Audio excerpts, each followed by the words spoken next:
So, what exactly is grief?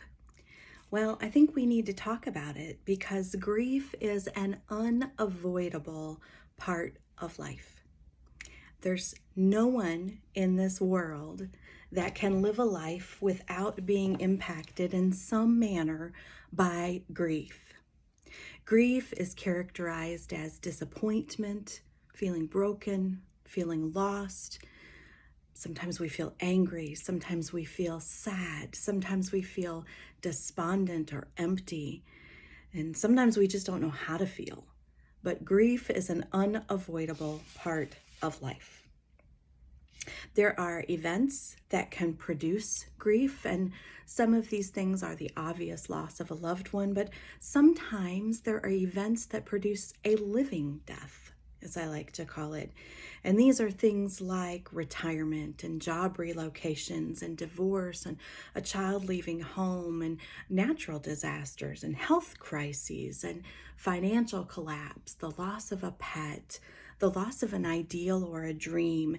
Anything that produces sorrow is grief. And so certainly we see that we cannot live life without experiencing grief. It is unavoidable. But grief doesn't have to be bad. Grief can be life enhancing, it can be maturing, it can bring about personal growth, it can allow us to become stronger emotionally, stronger spiritually, stronger in a faith that we hold in God, can allow us to heal, it can allow us to forgive. Grief can provide feelings of hope, of new beginnings, of second chances, just as much as it produces feelings sometimes of anger and bitterness and resentment. And we have to deal with all of those things when we're dealing with grief. Loss in any way, shape, or form can shake the very foundation of our lives. And it causes sometimes our faith to waver. But I want to tell you, first of all, that it is a misconception that experiencing grief means that you lack faith. That is so incorrect and such a misnomer that we hear from so many. Experiencing grief is being human, it's experiencing emotion, it's experiencing life. And even in Scripture, we saw Jesus experience grief after his dear friend passed away. Jesus knew that he would raise him from the dead, and yet Jesus still wept. So experiencing grief does not equate to a lack of faith. Rather, it's an evidence of an intense love, a sense of security, a hope and dreams and plans for a life that sometimes didn't come to fruition in the way that we had planned. And so we deal with grief. It's important that you know that no one but you can determine the magnitude of your loss, nor the amount of time that it's going to take to heal from your loss. Grief is personal, it is internal, it is individual, and it is emotional. And it takes time to heal. One thing that I have found frequently is that when we lose a loved one or something earth-shattering happens in our lives, that initially everyone comes around to support us, and meals are provided and cards are sent and phone calls occur and everyone's there to help take care of you. But soon, everyone else goes back to normal and the grief becomes incredibly apparent to you.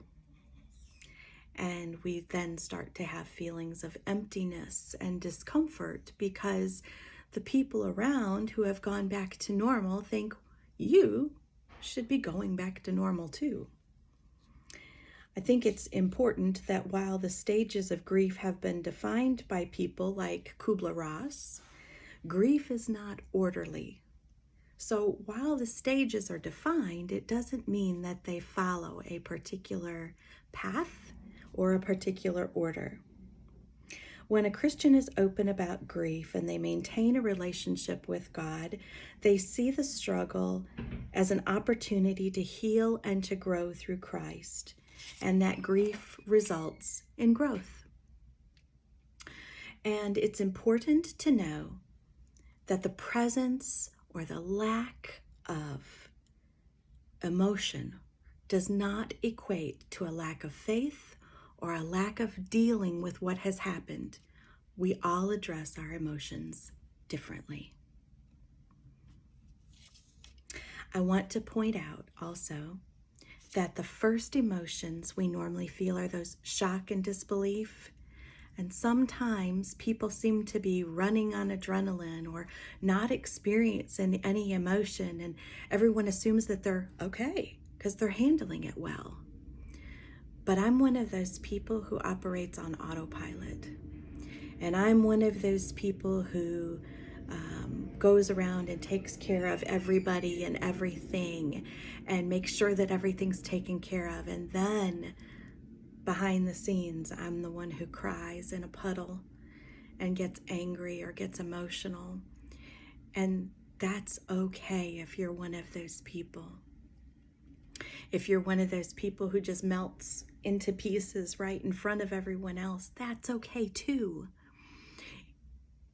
There's no right or wrong way to grieve. It's as individual as you are. What's most important is that you don't take those emotions and stuff them down and lock them away and hide them and try to pretend that it didn't happen.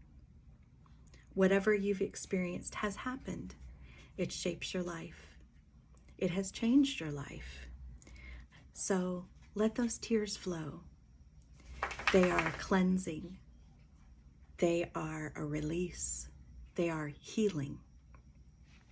One of the greatest pieces of advice I received was from a hospice nurse standing in the hallway as we were preparing to bring my dad home in the final stages of cancer.